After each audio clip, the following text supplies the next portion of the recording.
안녕하십니까. 항상 정확하고 진실된 방송을 전해드리는 KUMC 방송을 시작하겠습니다. 공화당 케빈 메카시 하원 원내대표가 수백여 통의 개인 이메일이 공개된 앤서니 파우치 미 국립알레르기 전염병연구소 소장의 사퇴를 요구하고 나섰습니다. 이승주 기자가 전합니다. 메카시 대표는 지난 5일 브레이트바트와의 인터뷰에서 파우치 소장의 이메일이 공개된 이후 미국 대중이 그에 대한 신뢰를 잃었다며 그의 사퇴를 강력하게 주장했습니다. 그는 파우치 소장의 코로나19의 대응법과 전달 메시지에 대한 의문이 제기되고 있다고 말했습니다. 그렇다면 파우치 소장이 사임하거나 해고돼야 하는 것이냐는 진행자의 질문에는 미국 대중을 위하는 것이 가장 중요하다고 답했습니다.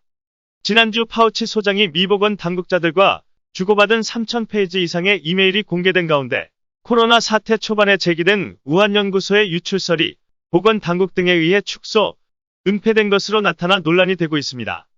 메카시 대표는 연구소 유출설을 일축했던 몇 주 전 발언을 뒤집은 파우치 소장의 입장 변화를 지적하며 우리는 미국 국민들이 파우치 소장을 신뢰하지 않는다는 것을 알고 있다고 했습니다.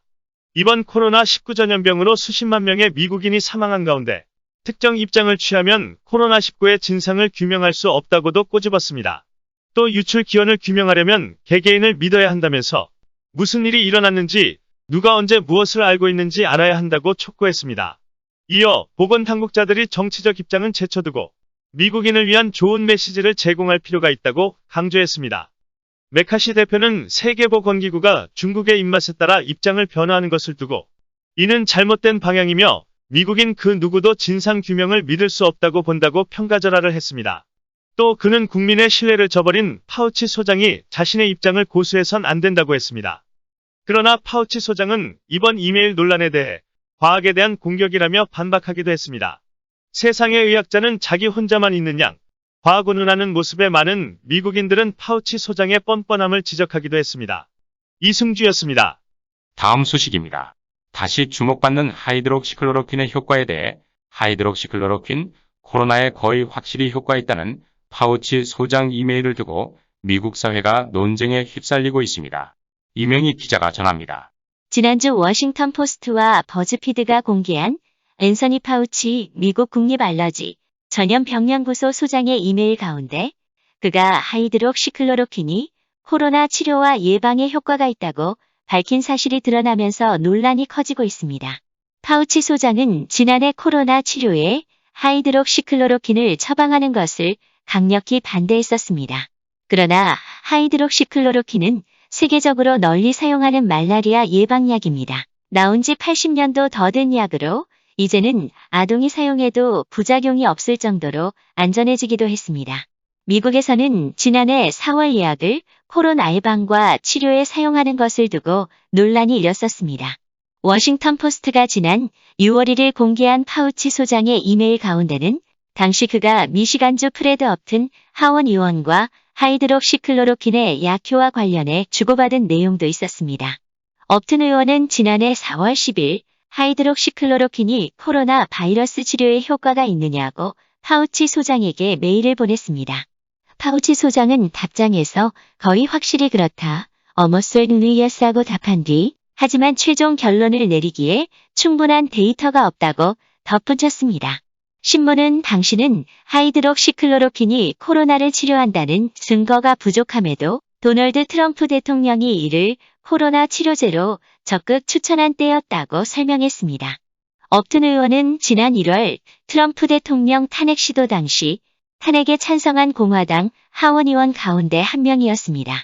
더 게이트웨이 펀딧과 뉴스리치 그리고 헤드라인 USA 등 비주류 언론은 이 같은 메일 내용이 알려지자 파우치 소장이 하이드록시클로로퀸이 코로나 예방과 치료에 효과가 있다는 사실을 알면서도 숨겨 수많은 미국인을 죽게 했다며 그를 맹비난하고 나셨습니다.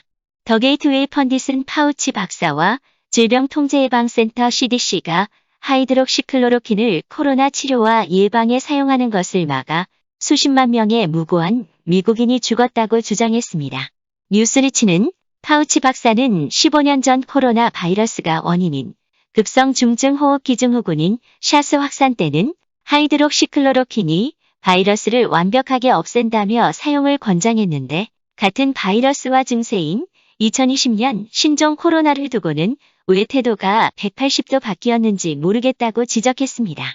실제로 파우치 소장은 과거 샤스와 중동 호흡기 증후군인 메르스 확산 당시 하이드록시클로로킨 사용을 적극 권장했었습니다.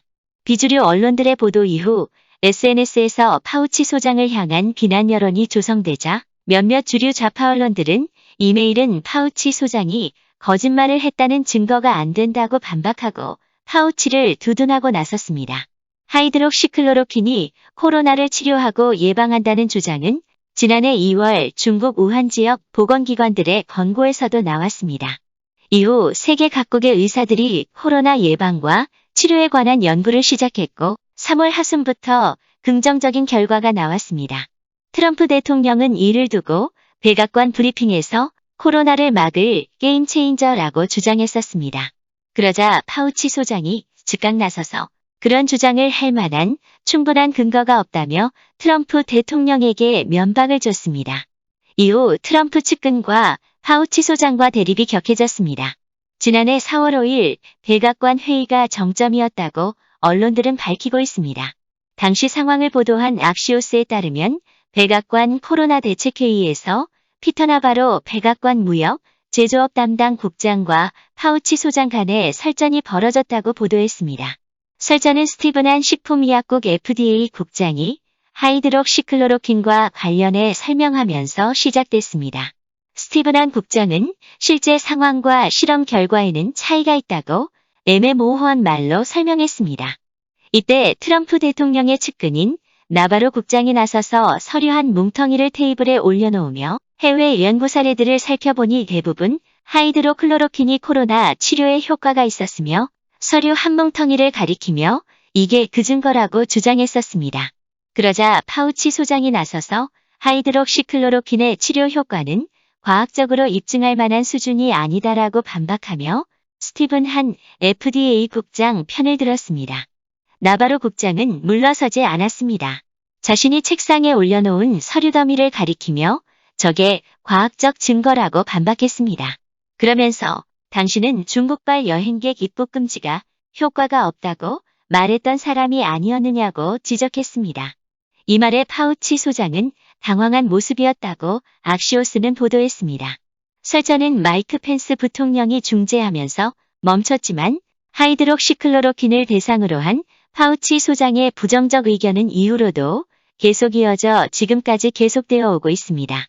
그러나 이러한 하이드록시클로로킨의 실험과 연구도 한국 내에서 이루어졌는데 국내 보도를 찾아보면 의학 전문지를 제외하고는 하이드록시클로로킨을 향한 한국 언론들의 부정적 보도가 대부분입니다.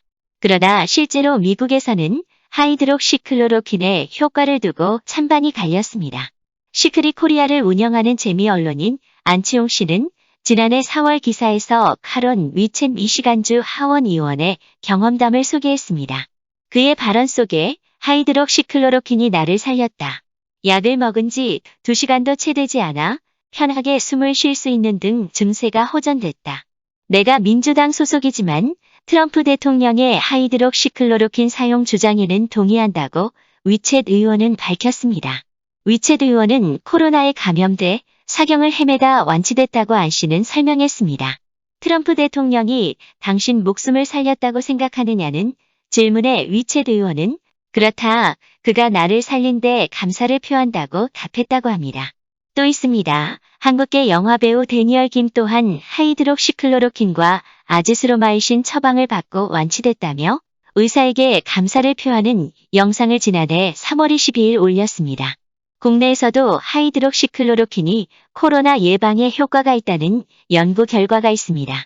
지난해 4월 22일 삼성서울병원과 부산대병원 감염내과 공동연구팀인 백경란 교수, 이선희 교수, 손현진 교수 등은 부산의 한 장기요양병원에 입원 중인 환자 184명과 간병인 21명을 대상으로 예방 차원에서 하이드록시클로로킨을 투여하는 임상시험을 실시했습니다.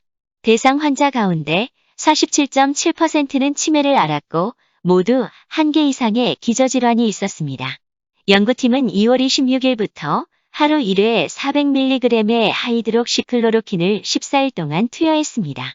그 결과 임상 참가자 전원이 음성으로 최종 확인됐다고 발표했습니다. 당시 이 시험 결과는 국제화학교 법학회지에 게재됐습니다. 하지만 이후 미국 CDC와 FDA 등이 하이드록시클로로킨 처방에 부정적 태도를 보이고 세계보건기구 WHO까지 가세하면서 전 세계에서도 코로나 치료와 예방에 이를 처방하는 사례는 거의 사라져버렸습니다. 이명희가 전해드렸습니다. 다음 소식입니다. 2019년 2월 스페인 주재 북한 대사관 습격 사건 때문에 미국 LA 지방법원에서 범죄인 인도 협정에 따른 인도 재판에 회부된 자유조선 관계자인 크리스토퍼 안을 스페인에 보내면 생명이 위험할 것이라는 자유조선인 옛 천리마민방위의 주장이 맞았다고 자유아시아 방송이 보도했습니다. 이승주 기자가 자세하게 보도해드립니다. 자유아시아 방송은 북한 당국이 크리스토퍼 안의 변호인에게 접근을 시도했다고 방송이 전하며 자유조선 리더 에이드리언 홍창의 소재를 찾으려는 속셈이라는 것이 미국 연방수사국 FBI 요원의 설명이었다고 보도했습니다. 자유조선 관계자인 크리스토퍼 안은 2019년 2월 스페인 주재 북한 대사관 습격 사건 때문에 그해 4월부터 미국 로스앤젤레스에서 범죄인 인도 재판을 받고 있습니다. 방송에 따르면 크리스토퍼 안의 변호인에게 북한 당국이 접근한 사실은 지난 8일 로스앤젤레스 지방법원의 로젠 블루스 판사에 의해 공개됐습니다. 블루스 판사는 안 씨의 변호를 맡은 임나은 변호사로부터 지난 2월 관련 내용을 서면으로 받았다고 합니다. 문건에 따르면 2019년 7월 31일 미국 FBI 빌 맥카베 요원이 임 변호사에게 전화했다고 알려져 있습니다. 맥카베 요원은 북한 당국이 당신 임 변호사에게 접근할 계획이라면서 북한은 당신이 자유조선 리더인 에이드리언 홍창의 행방을 아는지 알아내려 할 것이라고 귀띔해줬다고 합니다. 에이드리언 홍창은 현재까지 소재가 파악되지 않고 있습니다. 맥카베 요원은 또 크리스토퍼 안을 비롯한 자유조선 회원들에게 북한 당국은 확실한 위협이라며 안 씨는 안전을 위해 미국을 떠나서는 안 된다고 주장했다고 전해졌습니다. 방송은 북한 당국의 접근은 미국 정부가 먼저 파악해 임 변호사에게 알렸지만 그 내용은 당시 기밀에 붙여졌다고 설명했습니다. 이 같은 FBI 요원의 경고를 받은 임 변호사는 관련 내용을 지난 2월에야 로스앤젤레스 지방법원에 서면으로 보고한 것입니다. 임 변호사는 한 방송과 인터뷰에서 13년 동안 변호사로 일하면서 나와 내 고객의 안전과 관련 FBI로부터 경고를 받은 것은 이때가 유일하다며 미국 정부가 이런 위험에도 해당 재판인 크리스토퍼 안의 스페인 송화 늘 계속하기로 한 결정은 매우 실망스럽다고 밝혔습니다. 한편 북한 전문가들은 크리스토퍼 안 스페인 넘기면 자유조선 위험해진다고 거듭 밝히면서 이번 일이 크리스토퍼 안을 스페인으로 송환해서는 안 되는 이유라고 지적했습니다. 한편 이성윤 터프츠대 교수는 이번 일로 안 씨가 스페인으로 송환되면 북한 당국이 그에게 접근하기 위해 모든 수단과 방법을 이용할 것이라는 가정이 힘을 얻은 셈이라며 북한은 임 변호사를 상대로 모든 수단과 방법을 동원해 북한 대사관 습격과 관련된 사람들을 모두 찾아내려 할 것이라고 경고했습니다. 민주주의 수호재단 FDD 데이비드 맥스웰 선임연구원은 크리스토퍼 안이 위험에 처했다는 사실을 믿지 못하는 사람들은 김정은 정권의 본질과 목적, 전략을 이해하지 못한다면서 말레이시아에서 김정남이 살해당한 것에서 보듯 북한은 해외에서 비밀작전을 수행할 능력이 있다고 경고하고 나셨습니다. 한편 미국 북한인권위원회 HRNK의 그렉 스칼라튜 사무총장도 크리스토퍼 안에게 북한 당국이 중대한 위협이 된다는 사실에는 의심의 여지가 없다며 사실상 이 사건인 자유조선의 스페인 주재 북한 대사관 습격 사건에 관련된 모든 사람이 안전하지 않다고 경고했습니다. 이상 이승주였습니다. 이상 오늘의 KUMC 방송을 마칩니다. 안녕히 계십시오. 감사합니다.